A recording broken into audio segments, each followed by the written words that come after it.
Thank you again for joining us. I'm Brian Skiro. I'm the Program Director for the Interventional Radiology Independent Program here at Miami Vascular. I'm also a graduate of the program from 2010 and I'm heavily invested in the future of the residency program. Miami Vascular was formed in 1987 by Dr. Barry Katzen in a small space in Baptist Hospital. With Dr. Katzen and several fledgling leaders in the field of interventional radiology, their goal was to develop a multidisciplinary program to treat patients. Together, they were able to develop a first-class center for vascular and interventional radiology. Their innovative approach paved the way for the development of new procedures in vascular intervention, all of which were minimally invasive. They found more creative ways to treat patients outside of open surgery. And this led to many breakthroughs in endovascular care. With continued growth and expansion, Miami Vascular Institute pushed the limits and broke through barriers. These efforts have led to the discovery of new ways to save lives. We've developed a clinical partnership with industry to provide cutting-edge treatments with the newest technologies in image-guided therapy. In fact, we're a test site for Philips, and we get to use all of the new bells and whistles with technology before it's available to the public. We never stop pushing the boundaries for what's possible and pioneered what constitutes the state of the art. In 2017, we really entered into a new phase of our journey with a $120 million investment transforming interdisciplinary interventional oncology and vascular and endovascular care. The first of the world environment of 16 angiographic suites includes 2 advanced endovascular suites where we perform large procedures, including surgical cut-downs. These were specifically designed to perform the latest and most complex procedures, as well as those future treatments that are only imagined today. Integrated technology offers the latest treatments of both vascular and interventional oncology, and allows for collaboration and education in all facets of interventional radiology. Our mission is to provide the highest quality of care with leadership and education.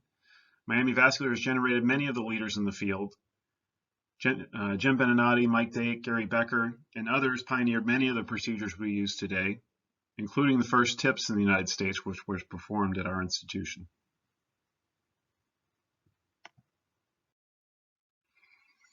It's here that Gary Becker performed groundbreaking research in interventional radiology and created the Journal of Vascular and Interventional Radiology here in a small trailer outside of the hospital.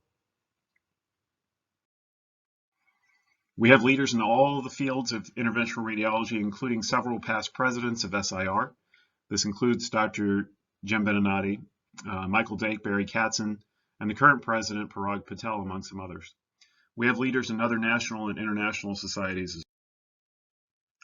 Today, our current faculty includes a wide range of leaders throughout various stages of their career, and we're proud of the dedication provided by each of them in advancing treatments for vascular intervention and interventional oncology. Education is central to our mission. We have nearly 35 years of leadership in education through the International Symposium on Endovascular Therapy. We also created the Clinical and Interventional Oncology meeting. Through ISET, we demonstrate the latest procedures in endovascular therapy and discuss groundbreaking research. We foster collaboration among other specialties. The attendees feel as though they're in the endovascular suite making decisions and selecting treatments. Residents are an integral part of the live demonstrations and play an active part in patient care. This is also a great opportunity for networking and meeting people in industry.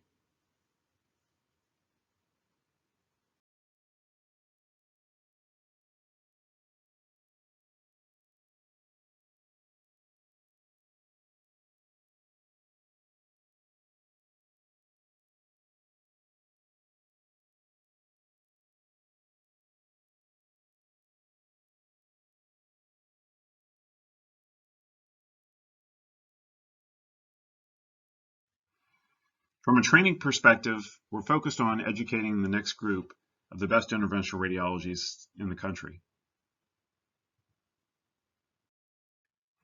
Over the past 35 years, we've trained nearly 130 fellows and residents. Many of them have gone on to become leaders in the field and are well respected nationally and in their local hospitals.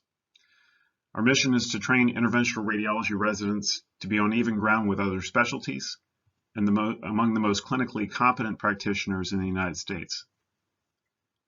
Hard work, dedication, and striving for excellence are important elements in reaching these goals. Our ties are strong with our fellows. The friends that we develop during training permeate throughout generations, and you'll continue to realize throughout your career that interventional radiology is quite a small community, and your friends are always with you throughout all stages of training and throughout all stages of your career. Welcome to the Interventional Radiology Residency Program at Miami Vascular. So I want to start off talking with Dr. Beninati. Dr. Beninati has really been an integral part of the training program and was the program director for an extended period of time. Actually, the majority of the trainees have had the privilege of having Dr. Beninati as their program director. Jim, so just give us a perspective on your thoughts about the program. Tell us a little bit about how the residents integrate into the program, and really what's important as far as the clinical model that we teach. Thanks, Brian, and welcome to all of you. So Brian's video, I think, there are a lot of really important points in there that he touched on, and one of them is this idea that we create. Our goal is to train the most clinically competent interventional people we can. And what you end up doing in your practice may be very different than what you do in training. And I think all the faculty here would tell you that what they do what they're doing now is not necessarily what they learned when they were in training. So you have to learn to adapt and to take skills and use them in other places. And because we have such a large volume and because there's such a wide scope of what we do, you're exposed to a lot, and you do a lot of cases. And we feel that because of this high volume, because of the demands that we put on you for excellence, that you learn to be adaptable so that you can adapt to any situation. So you may come out and you may practice only IO or maybe only PAD, or you may live in an outpatient center and do spine work and fibroids, but you'll have the skill set to know how to do any of that because of what we do here. And just real quickly, because a lot of people are going to want to say, what we're really looking for more than anything isn't somebody from the very best academic institution. We love that, but we take, if you look at those pictures Brian showed, we have people from the most high-powered academic institutions down to community hospitals. We're looking for a certain type of person that's willing to work and commit themselves to be excellent, because if you don't put that time in and work hard now, you're not going to get there later. So we're going to drive you, we're going to push you, but it's all for your education. It's not for you to do scut work or anything like that. Our goal is to really make you excellent at what you do. And so we're willing to look everywhere and anywhere for the right applicant. And we're willing to really take a chance on big programs, small programs, whatever it is, if we think that the person has what we think it takes to get through this program and kind of carry the torch that we want, which is that of a good clinical physician that's excellent at endovascular procedures. So I think aside from the endovascular procedures, what do you think sets us off separate from other programs as far as clinically what drives us, and what we teach? I used to think I knew this answer really well, but now I know the answer really well, because in my new role, I'm in a lot of different hospitals, and I was before, but much more so now.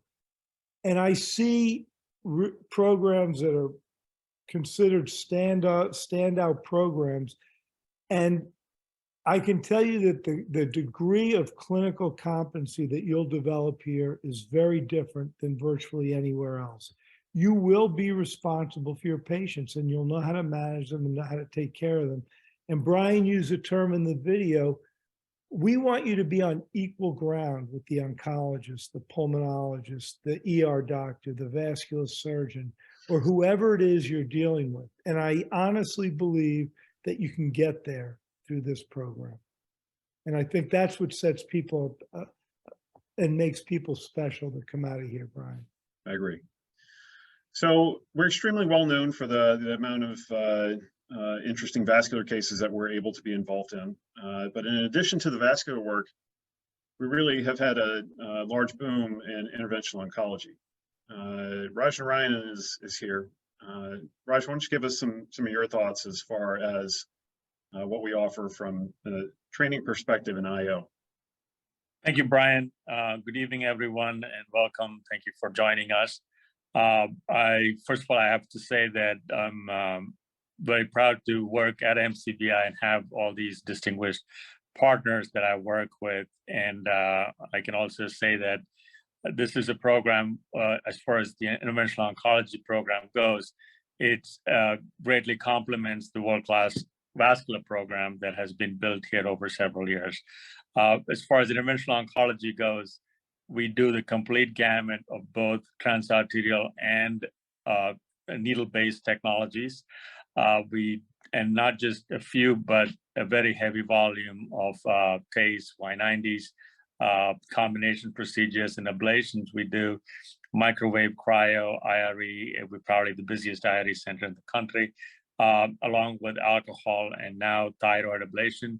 And it's not just getting to understand the technology. There's also opportunities to learn. There's didactic lectures that's scheduled for you and ample opportunity to be involved in research projects in oncology if that is something of your interest.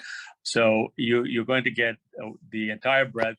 And what we believe in is not fitting the patient to what we're good at, but what would be the best treatment option for that particular patient. And to do that, your oncology program should have all the choices. If you're a program that does mostly ablations, you're going to try to fit everybody into that, hit that with that hammer. Or if you only do a lot of Y90 and very little ablation, then you're going to try to treat everything with that. Our program is really diverse and very strong in all the aspects of oncology, where you will see that you're going to have a significant amount of exposure, hands-on experience in doing all the different types of interventional oncology. Yeah, our cancer center has been around for about 5 or 6 years now, right, Raj? And it's had a really significant impact, obviously, on the number of cases that we're treating from an interventional oncology standpoint. We also have a partnership with Memorial Sloan Kettering Cancer Center in New York. What is the relationship there, Raj? Yeah, so we are the only affiliated hospital of Memorial Sloan Kettering where we share not only just the research protocols, but also the treatment protocols. And there are criteria that Sloan has that has to be met by the cancer center. And Brian's absolutely right. The last 5 years, MCI, Miami Cancer Institute, has seen tremendous growth and included significant world-class academic clinicians have been brought in to be part of the Miami Cancer Institute. We have a very robust weekly tumor board where we're part of the decision-making. Our colleagues in surgery and med-onc, rad-onc lean on us for our decisions as far as how we're going to help manage their patients. And like I said, it's a very collaborative environment. And plus, it's a great teaching environment also. All right, very good. So, not to underplay our vascular interventional procedures, we're quite fortunate in the fact that we have a very robust endovascular practice to treat patients with vascular disease. We have Dr. Alex Powell here, and we're going to let him talk a little bit more about that. Good evening. Yeah, I mean, and welcome to everybody. And on an election night, I'm impressed with this turnout, and maybe we can get back to those election results in a second here. We'll talk about politics if and when you come here, but we won't talk about them tonight. So in terms of our vascular program, I'm fortunate to have been here for 24 years. And that's really what attracted me here. Was I finished my fellowship. We were doing 0 endografts in San Diego when I did it, and I came here, and this place was just exploding with AAA repairs. And so that's 1997, 1998, but that kind of attitude has just gone on throughout my entire time here. And I'm fortunate to share this work with my great partners. I mean, right now, one of our specialties is really advanced endovascular reconstruction for critical limb ischemia. I mean, we do every technique available, and it's really some of the most rewarding work that we do. But that's not to say that all we do is vascular here. And the interventional oncology work is fantastic, and the growth across the spectrum is really amazing. And then the sum total of all this, as you look at that group of fellows that's on that wall, is we teach you to be competitive in a competitive world. And those just aren't words, but you see, and as you interview, you're going to see Miami people throughout the country, as Brian alluded to. For sure. Adam Geronimus is one of our partners as well, and I'm not sure if he is available to talk with us right now. We're going to come back to him if he's not able to come on. We have Tino Pena, who was here from the beginning. Thanks for being on early, Tino. Yeah. So Tino, why don't you talk about some of the important things from an imaging standpoint that the residents and fellows have the opportunity to be exposed to? Yeah, I think when you start looking at a program, you really want to get a program that you have a complete experience and that you feel comfortable in all aspects of what the practice or where future practice is going to ask you for. And I think in terms, you've heard already about the procedures, you've heard about vascular, and you've heard about IO, and you talked about, bread and butter procedures. But I think what we also see is how independent we are in imaging and how important to understand the imaging that we have and understand how to have a strong imaging program that can then help you develop your practice.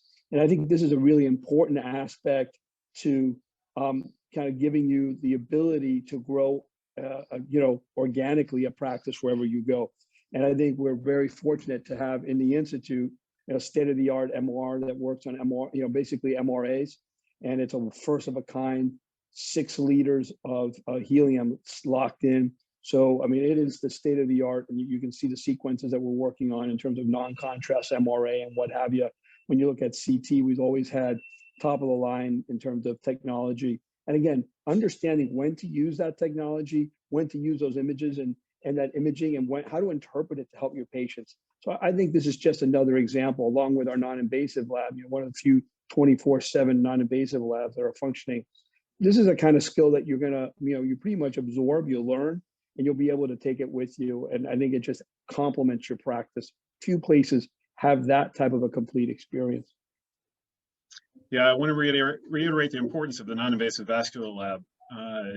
Not very many training programs offer that type of exposure or that experience. And that's one thing that's extremely important when you're building a vascular practice, is to have access to a good vascular lab so that you can follow your patients, you can speak with referring physicians and really have a great understanding of what's important from a non-invasive vascular setting. So that's one of the great things that we have available to us that we offer as far as training. Brian, yep. How are you doing? Sorry, I was on, and some reason was making me put my password in to unmute. That was only for you, Adam. Only for me, I'm special. I am fortunate enough to not only be one of the attendings here, I've been here for 15 years, but I'm a former fellow. I was trained by Barry, Jim, Alex, and Tino. And this place is special. I see a bunch of our current fellows on right now. It's special for many reasons. We teach family. The MCVI fellows and attendings all become family. Super close with former fellows that are younger than me, older than me, of all generations. Wherever you go in the country, you're going to find former MCVI fellows And usually there's more than one working together. And they're from different generations because we all work in the same way. We all believe in the same process. We might do things differently, but it's with the same goal in mind. We learn a clinical interventional radiology, and that's really one of the biggest bases of the program. Anybody could teach procedures, but we teach a certain way of critical thinking that you learn to evaluate the patient, the situation, the family, and what's the best way to proceed. And we believe that that's super important and why we have such good outcomes. And it's something you're able to take with you wherever you go. And all of and Andy is on too. He's another former fellow. And it's really what keeps us going. And, it keeps our love of the job and our love of learning. We continue to learn. We learn from each other. We learn from our fellows. It truly is a special place. It's a hard year. Any fellowship's going to be a hard year, and it's hard for a reason. It's so you could get the most out of it and become the best interventional radiologist, and what we believe is also the best people, because we all care. Well, that's a good segue in for Dr. Andy Niekamp, because Andy is our newest attending, and he was a former fellow who graduated in 2020. Andy, what's your perspective and what are your thoughts on the training program? And tell us a little bit about what the daily workload was like while you were training. So I was, I don't know if everybody can hear me very well. My internet's a little spotty here, but so I remember luckily I could say I wasn't that long ago from wherever they were trying to figure out where I wanted to go, what I was really looking for. And I remember thinking that I really wanted 3 things out of the year. Number one was I wanted to go somewhere that I was going to work hard. I knew I only had 1 year to really learn as much as I could. No program is going to give you absolutely everything you need in one single year, but I knew I wanted to go somewhere where I was going to at least work extremely hard. And I can promise you, Miami will be a place that can offer you that. I wanted to go somewhere where I was going to see a lot. And then most importantly, I wanted to go somewhere that I was going to learn to be a doctor. I didn't want to go somewhere that I was going to learn to be a proceduralist. I really did not want to. I wanted my focus on the year to be on the patient. I didn't want my focus on the year to be catheters and wires. Catheters and wires will come. That'll all come with anywhere you go. But the best stand out from everybody else is that everybody's harped on that, but I really want to emphasize that is definitely the real benefit of this program. So the workload at this place, it's definitely like Adam said and like Jim said, the expectations are high here because our expectations for how we take care of our patients are high. And so it's really, you get in the morning, round on your patients. It's very much, if anybody's done a surgical intern year or anything similar to that, I would pretty much equate it to that. It's going to be rounding on your patients in the morning, preparing your cases. Then we have our morning report in the morning, and then cases throughout the day. During the day, you're going to be rounding on patients as well, especially when you're on call, seeing consults. And then you kind of finish up everything at the end of the day with making sure that the cases are wrapped up, your dictations are complete, and then start looking up everybody for the next day. So it's definitely not an easy year. If you're looking for an easy fellowship, this is definitely not one that's going to be an easy year. But it is also, I want to stress something too. I remember when I was going through the application process, one of the things that kept floating around was, oh, if you're going to go to Miami, it's a really malignant program. Nothing could be further from the truth. There's nothing about this program that is malignant. It really is a family. You've heard everybody here say that it is a family, but coming from a former trainee, I wanted to stay here because you really do become part of the Miami family. Everybody here is fully 100% invested into your education, and we absolutely want you to come out of here to be as well trained as possible to represent, for you to be the best patients and spread that throughout the country. And that's really our mission here. And so we want to make sure that that's the goal and that that's the product that we produce. All right, Andy, thank you very much for that perspective. We're going to hear more from our current fellows, so you'll be able to get a little bit more understanding of what their activities are like and why they decided to come here. But before we get into that, I wanted to open this up to Dr. Barry Katzen. as we said in the beginning, Dr. Katzen was the one that started this idea of Miami Vascular and what it was all about. So Barry, why don't you give us some thoughts about the future directions of Miami Vascular? Give us a little bit of information also on some things from a research perspective, MCVI research, and just some of your general thoughts. Yeah, thanks, Brian, and good evening, everyone. It's great to see all of you and all of my partners and former partners together articulating what's really a very common vision for everybody. It's really incredible for me, and I'm extremely proud to hear this continuity of purpose being shared with you. Yeah, I think that I wanted to add just a couple of comments. First of all, we do have a very robust research infrastructure. We have a dedicated director of research who's actually a physician, who's a cardiologist by training. We have research infrastructure to support the residents' ideas and projects and scholarly activity, which is an important part of this. We view the fact that we're preparing our residents and our residents for either academic or private practice opportunities, and we have former fellows scattered around the country and virtually all types of programs from academic to clinical practice. And I think, as somebody said early on, I think it was Jim, you know, we try and prepare you for leadership also, because each person who has been trained at MCVI, as it's called now, and in the IR program here is a member of the family, but also a disciple of clinical IR. And we're still a growing profession and discipline, and trying to establish ourselves in a very competitive world. So, but we do have research infrastructure to support you, and scholarly activity is an important part of things. I would also, Brian, if you don't mind, just sort of amplify another thing that Jim mentioned. You know, he talked about how fast our field is changing, and none of us are doing what we did 10 years ago, or certainly not doing it the same way. And so we've always had a goal of two things. One is, you've heard over and over, training real clinicians who can go out and stand eye to eye with other physicians who are competing for the same procedures and the same patients, you know, that we want to take care of.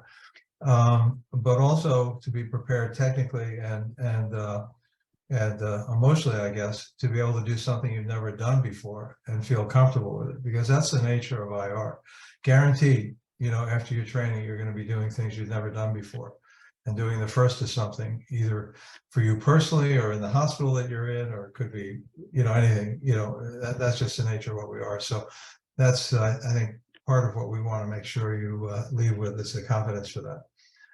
As far as what's going on here at the Institute, you know, we're actually in the middle of celebrating our 35th anniversary. You know, as an organization, we're in an unusual position where IR historically has occupied and does occupy a very prominent position within both the hospital and the healthcare system because of the clinical care. Everybody knows that IR is always available, and we occupy a very unusual, maybe the fellows will maybe comment on that, or current residents rather, about what they sense about that. So, and then finally about working hard, you know, the problem is we're trying to take in general, you know, radiologists and turn them into clinicians in 1 year. And as I've told many of the applicants when they were interviewing, that's an impossible task. So we kind of both on both sides of it try and, you know, we're going to die trying. But eventually we do get there. So that's part of, as Jim said, it's that clinical burden. And I'll tell you one final story, just a personal level in the sense of history here. So when I first came to Miami, and it was just me leading a very successful program, the first thing I did was eliminate the ability to order an IR procedure. So you couldn't order a biopsy, couldn't order an angiogram, you couldn't order anything. All you could order was an IR consult.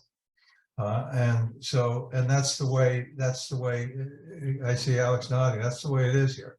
People request IR consults, and it's our responsibility to decide what's going to need to be done. And that's a lot of extra work, because it's a lot easier just to stand in the lab and keep cranking out cases. But that's not the nature of our discipline, and it's not the key to success for your future or for our future.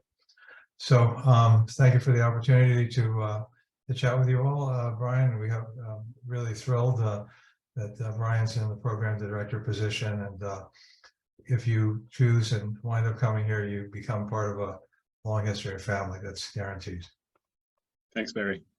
Yeah, the fact that we are required to have consults for interventional radiology and not orders, it's great to see that a lot of places across the country are starting to move more towards that clinical model of a true consult service for interventional radiology. That's just beginning at many places. And again, this is something that we've done for 35 years now, as far as having a true clinical model for interventional radiology. So we're pretty unique as far as that goes. So we have 3 of our current residents or fellows, whatever we're going to call everyone these days, from the class of 2023 that are currently at work right now. You can see them sitting in the conference room there. We certainly appreciate all the work that they do throughout the year to get to the point of graduation at the end. These are 3 very heavily dedicated people that we are so proud of as far as the work that they've done up to this point. I don't want to give them too much of an ego inflation by talking too much about them, but we're happy to have a really special group of people this year. So Anthony and Ragesh, I saw Alex back there. Did we lose her? We lost her. She had to go see someone, I think. Got a ASCOM phone call, which is not uncommon. Yeah, she's on call. Mm-hmm. Yep. But I'm Anthony. I'm originally from Minnesota. And I guess just to be brief, I think all these points have already been said, but there is a certain archetype that I think pursues the training at Miami Vascular. And specifically for me, it was the fact that it was clinically oriented, and I kind of wanted to make sure that I was coming out the best trained fellow that I possibly could. And that's certainly what I saw in the training at Miami Vascular when I interviewed here. So that's why I ranked at #1, and I'm really glad to be here. Yep. Good evening. I'm Rugesh Patel. I'm one of the current fellows here as well. I'm from the Northeast.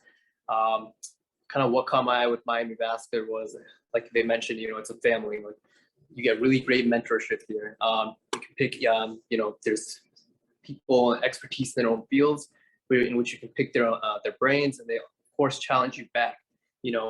Trying to make you make a plan of your own, and that kind of pushes you. And also with the great peers, just push yourself throughout the year as well. But all around. Ragesh, what was it? How did you decide that you wanted to come here for training? What kind of led you in this direction? I think Anthony said, just to become the best fellow you can be coming out of a program, being well-rounded. Not only, you have a vast, diverse procedures you do here. The importance of being clinically oriented. That's very, difficult at some places. And of course, the diagnostic skills you retain by reading vascular studies here as well. So just an all-around experience you can get in one spot. And of course, like I mentioned before, the mentorship to, people you can call back, and, if you have a difficult case, I can count on, my co-fellows, also my attendings, to, provide some advice at all times. I just want to remind everyone that the chat window is open. So if you guys have any particular questions that you want to throw in there, we're happy to answer those. We're going to open it up in just a couple of minutes for some more one-on-one discussion if you guys like, but the chat window is open also. So Anthony and Ragesh, what's your daily activity? What do you do from start to finish? I'd say there's a little bit of heterogeneity in approach between fellows, but everyone ultimately contributes, I'd say, equally, and we all get the work done, and it's often a shared burden towards the end of the day, specifically with imaging. But my typical day, I arrive here around 6 a.m. I'll be looking at my patients, looking at their chart, and then going to see them. In between probably around 7:30 to 8, I'm just touching things up, making sure I'm ready for morning conference. Then we do a quick case in the morning, followed by morning rounds. And I'll say the quick cases were challenging in the beginning of the year, but you really grow to love them because it really pushes the day forward. And so after the quick case and then rounds, or morning conference, I should say, we do cases until about 5 o'clock. If you're the call person, you'll finish up cases if there are any that need to go that evening and take consults. Previously having had sign out with the PAs around 4 o'clock. And if you're not on call at 5 o'clock, you'll be looking up cases for the next day, making sure dictations are done, making sure that any imaging that needs to be done is also completed. And then essentially the evening's yours to make of it once you're able to complete all that work. It is a lot of work. It's hard to get out before sunset, but that being said, there's a lot of learning to be done in the evening, especially making sure you're prepared for the next day. So at least that's what my typical day looks like. Rakesh, what's call like? Call could vary, I guess, but usually throughout the day you're doing cases. You mentioned you have the PAs helping out with consults, and by the time around 4 p.m., you get sign off for about the consults, and essentially after the cases are finished, you're responsible for the emerging consults that come your way. Again, it's a hit or a miss in terms of how busy you can get, but sometimes the most exciting things come in the middle of the night. But again, your attendings are there for you for support. If you have any questions, you can call them, run a consult. They're always there for you for support. And of course, if you're able to line up cases the next morning, you can present cases that you feel that you would like to add on for the day. So it gives you a lot of independence, in terms of decision making. But again, you have a lot of support, so you don't feel like you're alone throughout the whole night. How do you guys divide cases? How do you decide who's doing what?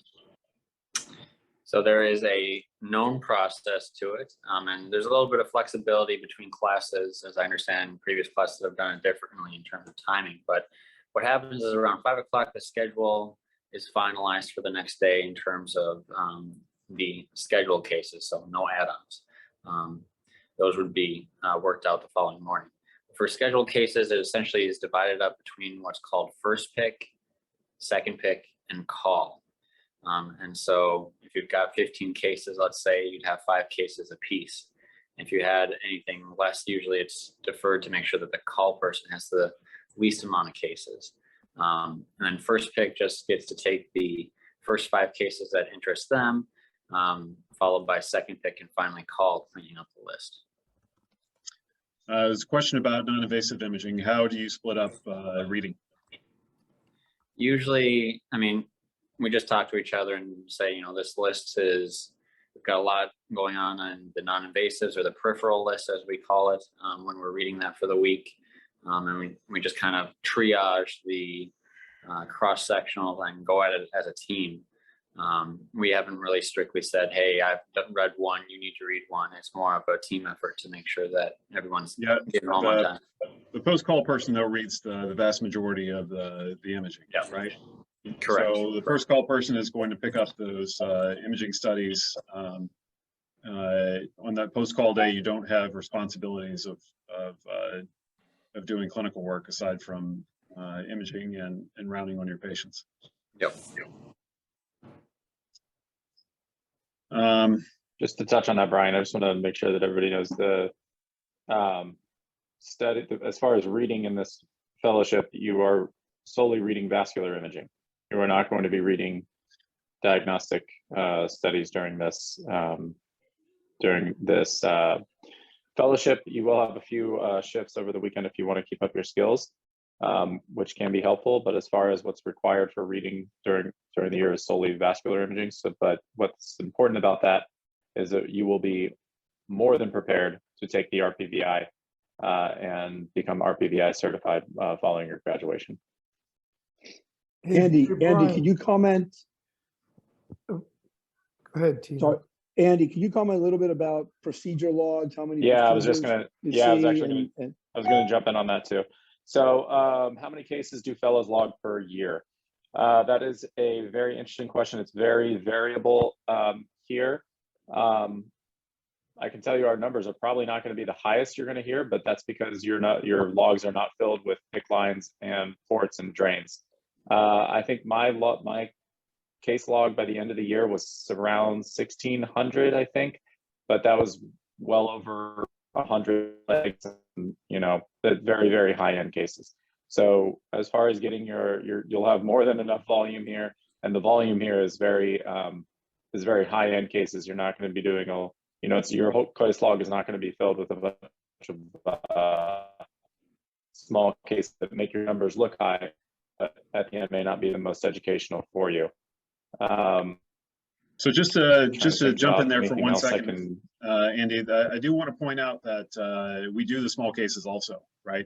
Yes. So we do all of the bread and butter cases, the drains biopsies, we do ports, lines, Thors and Perez, we do lots of thyroid biopsies, lymph node biopsies. The body imagers do not do any of the body procedures, so we have the ability to do basically anything that requires a needle, aside from very few procedures, is done by us. So although our case log isn't full of things that are not the big cases, we certainly still do a lot of the small cases as well. So you're going to have an extremely well-rounded program case log once you come to the end of training. Hey, Brian, yeah, one thing I was just going to mention when you talk about reading these vascular studies is that most residents, very few residents, ever have an experience in a vascular lab.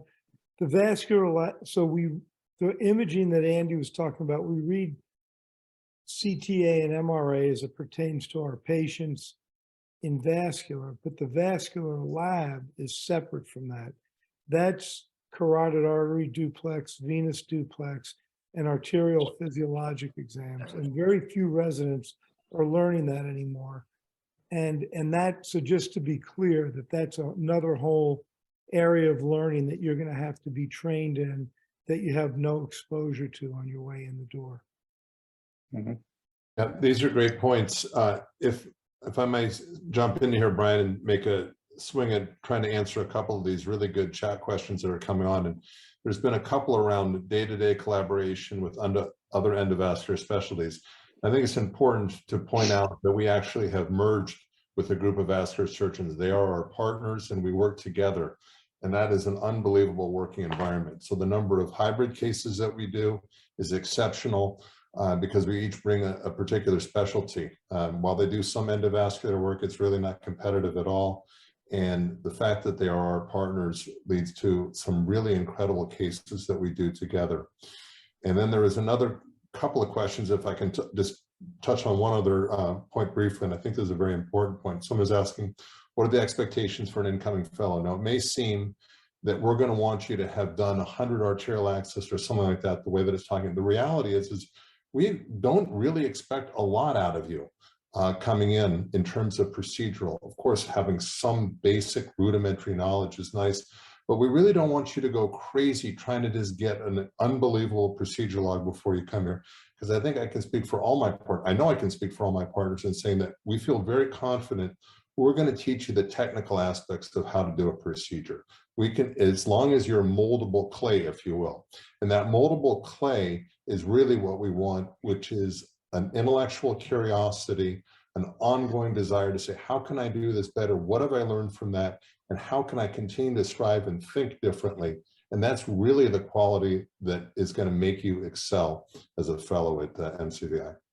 I agree. From a collaborative approach, you know, we work shoulder to shoulder with cardiologists, with neurointerventional radiologists. We're all working together in the same lab. And very often we get pulled into helping with a cardiac procedure, with a TAVR, or you know, there's some kind of issue with a groin complication. I've had to scrub in to retrieve things like ASD closure devices. So there are lots of great collaboration going on. In addition to that, we have many tumor boards, really more than we can count and more than we can be at. But we're definitely very heavily involved with the tumor boards and with the decision making for cancer patients. There have been a couple of questions asking about what the clinic days are like. And I can tell you that as far as clinic, we've had a strong, robust clinic, again, for about 30 years plus. And that has been a big part of what has driven us and what's driven our patient care. From a training standpoint, we're in a bit of a transition because we moved our offices recently to a new facility. And because we did that, it's a little remote from where the training program is. So it's a little difficult to get the fellows out there on a routine basis. But we're in the process of building up that practice a little bit more, and we do anticipate having some fellows clinics directly to satisfy that. Brian, can I just touch on one thing? So real quick, to follow on what Alex said, I didn't do one leg before I got here. I maybe got arterial access by myself 6 or 7 times. My experience was extremely, extremely limited before I came here. So as far as thinking that you need to have a robust, vascular experience or oncological experience, we really, what we want is someone who's going to work hard. And I know Jim talked about that earlier, and I know Brian talked about that too. But that is definitely, we want somebody, and Alex also hit it on the head. We need someone with intellectual curiosity and someone who's going to work hard. As far as the different types of patients that you're going to see, there's a lot of people saying, what other service lines do you offer? What kind of patients are you seeing? They're every single aspect of interventional radiology you will see here. As far as limitations, the only thing I can really think of, we're not a transplant center, so transplant work that we don't do much of here. However, we do have patients with transplants that, since Miami is a center, you will see patients, and a lot of the hepatobiliary work that we do here easily translates into a lot of the transplant procedures that you will be doing. We're also not a trauma center, thank God. So we don't have to worry, but the experience that you'll get with the GI bleeds and all of the embolies that we do, every single embolization you could possibly imagine here will easily translate into trauma embolization. So those are really the only 2 limitations that we may have. But again, the diversity of experience that you'll get here and the continuity and comprehensive that you'll gain here will easily be able to translate into anything that you'll go out and face, and that's really our goal in training you. Our chief resident has joined us again, Alex Kutsenko. Welcome. I'm sorry you didn't have a chance to speak a little bit earlier. Just say hello to everyone. And while you're doing that, there are questions on what types of multidisciplinary conferences do you get to participate in. So tell us about some of the conferences that you present at. Hi everyone. Sorry I'm on call, so I've been in and out from this call. I could probably talk about Miami Cardiac and Vascular Fellowship for many hours because I'm very happy here, and I was very excited to match here 1.5 years ago. And I can definitely say there is a big difference in supervision and everything between when I started and how am I progressing in the program. There is different levels of supervision, there is different levels of clinical knowledge, and all the support that I received here. From conferences point of view, we do several conferences here in-house. We do vascular surgery Q&A conference. We do vascular conference where we present our cases together, and then we discuss it with vascular surgery mostly, and interventional radiology. We do tumor boards for oncology. We have several conferences that's not just in this institution, but also we work with MSK in New York with, and we also have one conference with Transatlantic, which we interact with people in London, and they have also very, very great IR practice, and we collaborate with them on our cases. We present cases roughly every month. And then obviously all the all the conferences like ISET, where we present, not just present cases, but we actually participate in main live cases, and also CIO and Spectrum conference. So there is plenty of opportunities for research, plenty of opportunities to present. Also, all the attendings are very helpful in guiding you not only to participate in cases, but also to teach how to present the cases, to teach how to put together good cases or good presentations. So everyone here, all the faculty here, big leaders in IR, and they build you to be one as well. Thanks, Alex. Well, we are rounding out the hour. If anyone has any particular questions, if you'd like to ask directly, feel free to unmute and ask, or you can put some more questions into the chat. To finish up, I just want to share one more slide here. There was a question about the visa. Yes, I am right now not on H1 visa, but I'm on J1 visa. So the program does sponsor visas. So how do you apply to Miami Vascular? We accept applications only through ERAS. Unfortunately, this year we are not going to be accepting non-ESIR candidates, so the 2-year position we will not be accepting this year. This year we're going to be accepting only ESIR for the 1-year position. Our sponsoring institution is the University of South Florida. It's the Independent Interventional Radiology Residency Program in Miami. You have to specifically look for the Miami on the end of that University of South Florida sponsoring institution. So that's where we're listed under. The applications to the program are going to be released to us on November 16th, and we will be conducting interviews January through March or possibly April of 2023. So we certainly look forward to seeing all of your applications in during those dates, and look forward to having you for the interviews. Any final comments or questions?